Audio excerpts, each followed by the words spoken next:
Anchor Anushree ಯಾರಿಗೆ ತಾನೇ ಗೊತ್ತಿಲ್ಲ ಹೇಳಿ. ಒಂದು ಬಡ ಕುಟುಂಬದಿಂದ ಬಂದಂತಹ ಹೆಣ್ಣು ಮಗಳು, ನಟನೆಯಿಂದ ಆಂಕರ್ ಇಂದ ಇವತ್ತು ದೊಡ್ಡ ಮಟ್ಟಿಗೆ ಹೆಸರನ್ನ ಮಾಡಿದ್ದಾರೆ. ಒಂದು ರೀತಿ ಜಿ ಕನ್ನಡದ ದತ್ತು ಪುತ್ರಿ ಅಂತ ಹೇಳಿದ್ರು ಕೂಡ ತಪ್ಪಾಗಲ್ಲ. ಹಾಗೆ ಎಲ್ಲರ ನೆಚ್ಚಿನ ಮನೆ ಮಗಳು ಕೂಡ ಆಗಿದ್ದಾರೆ. ಈಗ ಇದೇ ಆಂಕರ್ ಅನುಶ್ರೀಗೆ ಟ್ರೋಲರ್ಸ್ ಗಳು ಹಿಗ್ಗಾಮುಗ್ಗಾ ಟ್ರೋಲ್ ಮಾಡ್ತಿದ್ದಾರೆ. ಅಂತದ್ದೇನಾಯ್ತು?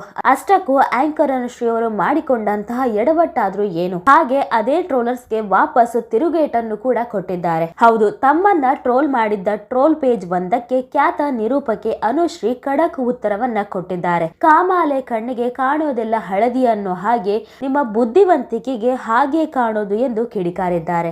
ಎಸ್, ಸೋಷಿಯಲ್ ಮೀಡಿಯಾ ಮೂಲಕ ಸ್ಯಾಂಡಲ್ವುಡ್ ತಾರೆಯರ ಹಾಗೂ ಅವರ ಕುಟುಂಬದವರ ಬಗ್ಗೆ ಅವಹೇಳನಕಾರಿ ಮೆಸೇಜ್ ಮಾಡಿ ನಿಂದಿಸುತ್ತಿರೋ ಪ್ರಕರಣಗಳು ದಿನೇ ದಿನೇ ಹೆಚ್ಚಾಗ್ತಿವೆ. ಉದಾಹರಣೆಗೆ ನೋಡೋದಾದ್ರೆ ನಟಿ ರಮ್ಯಾ ಅವರಾಗಿರ್ಬಹುದು, ದರ್ಶನ್ ಅವರ ಹೆಂಡತಿ ವಿಜಯಲಕ್ಷ್ಮಿ ಅವರಾಗಿರ್ಬಹುದು, ಹಾಗೆ ಇತ್ತೀಚೆಗೆ ಸುದೀಪ್ ಅವರ ಮಗಳು ಸಾನ್ವಿ ಅವರನ್ನು ಕೂಡ ಟ್ರೋಲ್ ಮಾಡಿದ ವಿಚಾರ ಭಾರಿ ಸುದ್ದಿಯಾಗಿತ್ತು. ಇಂಥ ಕೃತ್ಯಗಳ ವಿರುದ್ಧ ಇದೀಗ ಒಬ್ಬೊಬ್ಬರೆಯಾಗಿ ಧ್ವನಿ ಎತ್ತುತ್ತಿದ್ದಾರೆ. ಈ ಬೆನ್ನಲ್ಲೇ ತಮ್ಮನ್ನ ಟ್ರೋಲ್ ಮಾಡಿದ್ದ ಟ್ರೋಲ್ ಪೇಜ್ ಒಂದಕ್ಕೆ ಖ್ಯಾತ ನಿರೂಪಕಿ ಹಾಗೂ ನಟಿ ಅನುಶ್ರೀ ಅವರು ಖಡಕ್ ಉತ್ತರವನ್ನ ಕೊಟ್ಟಿದ್ದಾರೆ.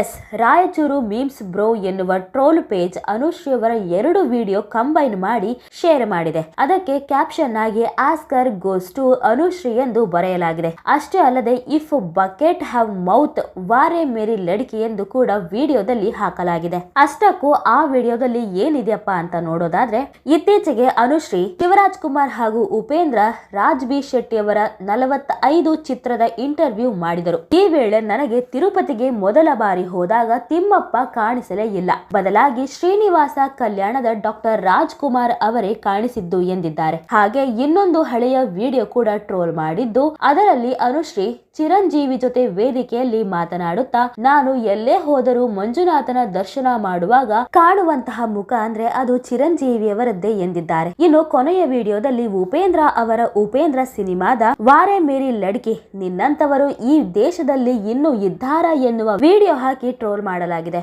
ಈ ಟ್ರೋಲ್ಗೆ ಅನುಶ್ರೀ ಅವರು ಕೊಟ್ಟಂತಹ ಉತ್ತರ ಹೀಗಿತ್ತು. ಹೌದು, ಏನಿವಾಗ ಓಬವ್ವ ಅಂದಾಗ ಜಯಂತಿ ಅಮ್ಮ ನೆನಪಾಗ್ತಾರೆ, ಕಿತ್ತೂರು ಚೆನ್ನಮ್ಮ ಅಂದಾಗ ಸರೋಜಮ್ಮ ನೆನಪಾಗ್ತಾರೆ, ಶ್ರೀನಿವಾಸ ಎಂದಾಗ ಅಪ್ಪಾಜಿಯವರು ನೆನಪಾಗ್ತಾರೆ, ಹಾಗೆ ಮಂಜುನಾಥ ಎಂದಾಗ ಚಿರಂಜೀವಿ ಸರ್ ನೆನಪಾಗ್ತಾರೆ. ಅದು ಹೆಮ್ಮೆ ಪಡೋ ವಿಷಯ. ನಿಮ್ಮಂತ ಕಾಮಾಲೆ ಕಣ್ಣಿಗೆ ಕಾಣೋದೆಲ್ಲ ಹಳದಿ ಅನ್ನೋ ಹಾಗೆ ನಿಮ್ಮಂತವರ ಬುದ್ಧಿವಂತಿಕೆಗೆ ಹಾಗೆ ಕಾಣೋದು ಎಂದು ಅನುಶ್ರೀ ಅವರು ಕಿಡಿಕಾರಿದ್ದಾರೆ.